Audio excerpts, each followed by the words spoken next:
जैसे कि last episode में हमने देखा कि टैंग शैंग और स्लॉटर किंग की फाइट हो रही है। स्लॉटर किंग अब कहता है कि अगर तुम मुझे एंटीडोट दे दोगे तो मैं तुम्हें जिंदा छोड़ दूंगा। टैंग शैंग उसे साफ मना कर देता है और स्लॉटर किंग अब तुरंत टैंग शैंग को मारने के लिए उस पर हमला कर देता है। दोनों के बीच कॉम्बैट फाइट होने लगती है और टैंग शैंग इस फाइट में हल्का पड़ रहा था और वो तभी जल्दी से अपनी स्पाइडर लेग्स निकाल लेता है और बाल बाल बच जाता है। टैंग शैंग अब कहता है कि तुम मेरे सोल रिंग्स को लॉक कर सकते हो, लेकिन मेरी टैंग क्लैंग की सीक्रेट टेक्निक को नहीं रोक सकते। वो फिर तुरंत घोंसले ट्रेस का यूज करके वहाँ से बचता है और उसके चारों तरफ गोल गोल घूमकर उसे कंफ्यूज करने लगता है। टैंग शैंग अब मौका पाकर टाइगर बेल एक्स का यूज करता है और ये उसकी सोल बोन है। वो एक्स को सीधे स्लॉटर किंग के ऊपर छोड़ता है और स्लॉटर किंग उससे बचने के लिए डिफेंस करते हैं और दोनों के बीच अब टक्कर होने लगती है। थोड़े स्ट्रगल के बाद स्लॉटर किंग उस एक्स को ही उल्टा टैंग शैंग के ऊपर छोड़ देता है और टैंग शैंग फिर से बाल बाल बचता है। टैंग शैंग ये देखकर हैरान हो जाता है क्योंकि 2 सेक्सी के बाद इस एक्स को रोकने का सामर्थ्य कोई नहीं रखता था। और बात तो अभी डराने वाली ये थी कि स्लॉटर किंग ने अपनी किसी सोल रिंग का यूज नहीं किया है। स्लॉटर किंग टैंग शैंग से कहता है कि क्या तुम स्लॉटर किंग के आगे अपनी इन तुच्छ शक्तियों का यूज करोगे।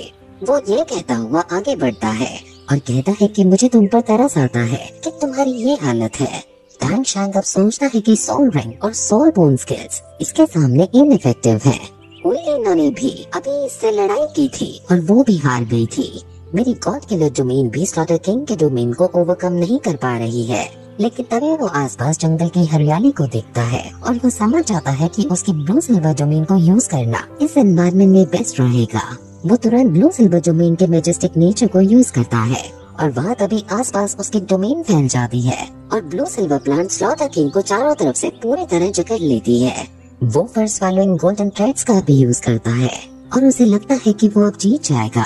लेकिन कुछ पल बाद ही स्लॉटर किंग का डोमेन उस डोमेन को नष्ट कर देता है और साथ ही साथ वो ये कहता है कि स्लॉटर डोमेन सबसे ताकतवर है।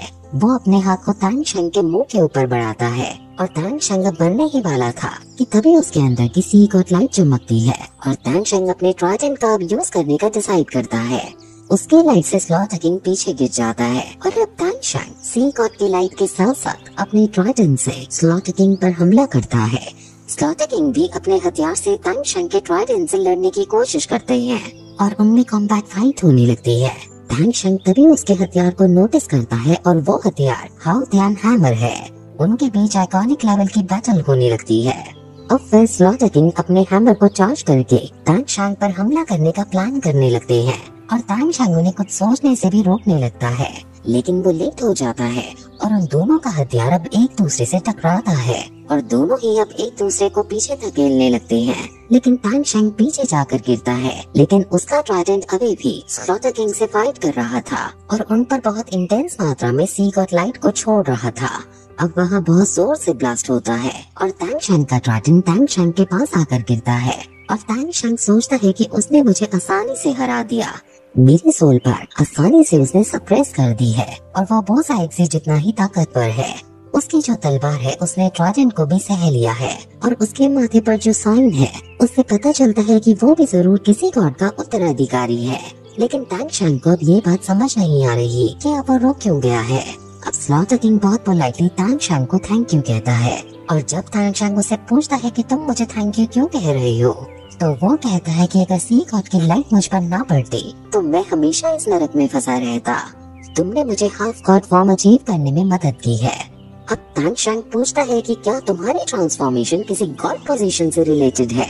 इस पर वो कहता है कि ये एक प्रॉमिस को फुलफिल करने से रिलेटेड है और फिर वो खुद को टैंग शैंग को दिखाता है और वो और कोई नहीं बल्कि टैंग चैन है। और इसी के बाद ये एपिसोड फिर यहीं खत्म हो जाता है।